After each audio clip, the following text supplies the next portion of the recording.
میرے رسول کریم صلی اللہ تعالی علیہ وسلم نے ارشاد فرمایا کہ جو اللہ کے رستے میں شہید ہو گیا، یہ سنن نسائی میں موجود ہے، اسے عذاب قبر نہیں ہوگا، بلکہ ایک حدیث میں تو فرمایا حساب کتاب ہی نہیں ہوگا، اللہ بغیر سوال جواب کے جنت عطا فرما دے۔ کچھ لوگوں کو لوگوں کی بخشش پہ بھی مسئلہ ہی بنتا ہے کہ کوئی بخشا نہ جائے۔ اور ایک صاحب کہہ رہے تھے جی یہ کیا معاملہ ہے کہ جمعے کو بندہ مر گیا یا فلانا ہو گیا تو اس سے حساب کتاب نہیں ہوگا، اتنے بڑے جرم لوگوں نے کہ اتنے پاپ، اور جمعے کو مر گیا تو بخشا جائے گا۔ تو میں نے کہا جرموں کا بھی اسے حساب اللہ لے لے گا، لیکن میاں حساب کتاب کی ڈیوٹی نہ اللہ کی ہے تو بہتر یہ ہے کہ اسی کے ہاتھ میں رہے، تو نہ اپنے ہاتھ میں لینے کی کوشش کر۔ سنن ترمذی کی حدیث، ہمیں پتہ نہیں کیا مصیبت ہے، ہمیں پتہ نہیں کیا مسئلہ ہے۔ ایک جنازے سے میں نکلا، آپ یقین کریں کبھی کبھی کلیجہ پھٹ جاتا ہے۔ میں ایک جنازے سے نکلا تو میرے ساتھ ایک بندہ جنازہ پڑھ کے نکلا تو کہنے لگا جی پیر صاحب دیکھیں آج کتنی دنیا آئی ہے، حالانکہ یہ بندہ اس طرح کا تھا، اس طرح کا تھا، اس طرح کا تھا۔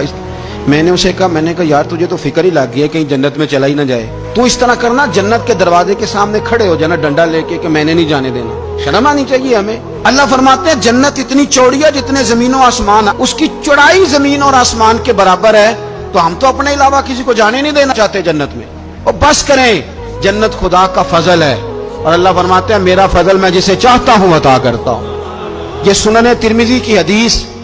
اور اس کے راوی حضرت عبداللہ ابن عمر رضی اللہ تعالیٰ عنہ،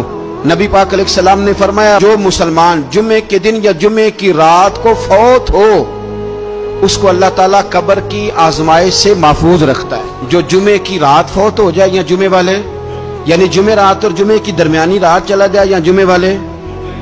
تو اللہ اسے عذاب قبر سے، تو میرے عزیز جو بندہ شہید ہو اس سے عذاب قبر نہیں ہوتا، جو آدمی جمعے کے دن یا جمعے کی رات چلا جائے اسے بھی عذاب قبر نہیں ہوتا۔ اور میرے رسول کریم صلی اللہ تعالی علیہ وسلم نے فرمایا جو بندہ ایک دن اور ایک رات، یہ حدیث صحیح مسلم میں، سنن ترمذی میں، مصنف عبدالرزاق میں موجود ہے، ایک دن اور ایک رات اللہ کی رضا کے لیے اسلامی سرحد پہ پہرا دے۔ میں اور آپ سوئے ہوئے ہیں، لیکن وہ لوگ جو فوجی بارڈروں پہ کھڑے ہیں، دیکھو مدینے والے محبوب کس کس پہ کرم فرماتے ہیں۔ ساری عمر نہیں، 24-25 سال کی سروس نہیں، فرمایا ایک دن اور ایک رات اللہ کی رضا کے لیے جو اسلامی سرحد پر پہرا دے، مسلمانوں کو کافروں سے بچائے، رب اسے عذاب قبر نہیں دے گا، اسے اللہ تعالیٰ اپنے فضل سے معاف فرما دے گا۔ ایک رات اور ایک، آپ کیا سمجھتے ہیں کہ ان فوجیوں کی کوئی چھوٹی شان ہے، ان کا کوئی چھوٹا مرتبہ ہے؟ ایک دن اور ایک رات اگر یہ پہرا دیں تو اللہ انہیں اتنا انعام عطا کرتا ہے۔ اسی طرح سن لو، یہ ذرا غور سے سننا، ابن ماجہ کی حدیث، اور اس کے علاوہ مسند ابو یعلا میں موجود حدیث کے راوی حضرت ابو ہریرہ رضی اللہ تعالی عنہ، حضور صلی اللہ تعالی علیہ وسلم نے فرمایا جو شخص بیماری سے فوت ہوا، قربان جاؤں میرے محبوب نے بیماری کا نام ہی نہیں لیا، فرمایا کوئی بھی بیماری ہو، فرمایا جو آدمی بیماری سے فوت ہوا اللہ اسے شہادت کی موت عطا فرمائے گا، اور وہ عذاب قبر سے اور قبر کے امتحان سے بھی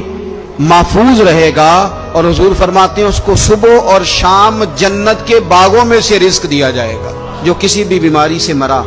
یہ لوگ بیماری سے مر رہے ہیں تو لوگوں نے اچھوت سمجھ رہے ہیں، اچھوت، یہ اچھوت نہیں ہے، اس لیے کہ لوارث نہیں، یہ خدا رسول کے ماننے والے ہیں، تم انہیں اچھوت کہہ رہے ہو، اور مدینے والے رسول انہیں شہید فرما رہے ہیں۔ حضور نے فرمایا جو بیماری سے مرے شہید ہے، وہ قبر کے عذاب سے محفوظ رہے گا اور جنت کے باغوں میں سے اللہ رزق دے گا۔ لوگ کہتے ہیں دیکھو جی بڑا تانگ ہو کے دنیا سے گیا ہے، تو اس بندے کو بھی عذاب قبر نہیں ہوتا۔ اسی طرح جو بندہ سورہ ملک پڑھتا ہے، سنن ترمذی میں حضرت ابن عباس سے روایت ہے کہ حضور صلی اللہ علیہ وسلم کے ایک صحابی نے ایک جگہ خیمہ لگایا تو وہاں سورہ ملک پڑھنے کی آواز آتی، کوئی بندہ پڑھنے والا نظر نہیں آتا تھا۔ جب حضور کی بارگاہ میں عرض کیا تو فرمایا وہاں قبر تھی، اور قبر کے اندر بیٹھ کے میرا صحابی سورہ ملک کی تلاوت کر رہا۔ اگر ہمیں خسرہ نمبر یاد ہو جاتا ہے نا اپنی جگہ کا، اور ہمیں پتہ ہوتا ہے کہ میرے والا حصہ کتنے کروڑ کا ہے، اگر ساری کہانیاں ہمیں یاد ہوتی ہیں تو سورہ ملک بھی ہمیں یاد ہو سکتی ہے۔ موبائل پہ اس کو ریکارڈ کر لیں، پھر اس کو سنیں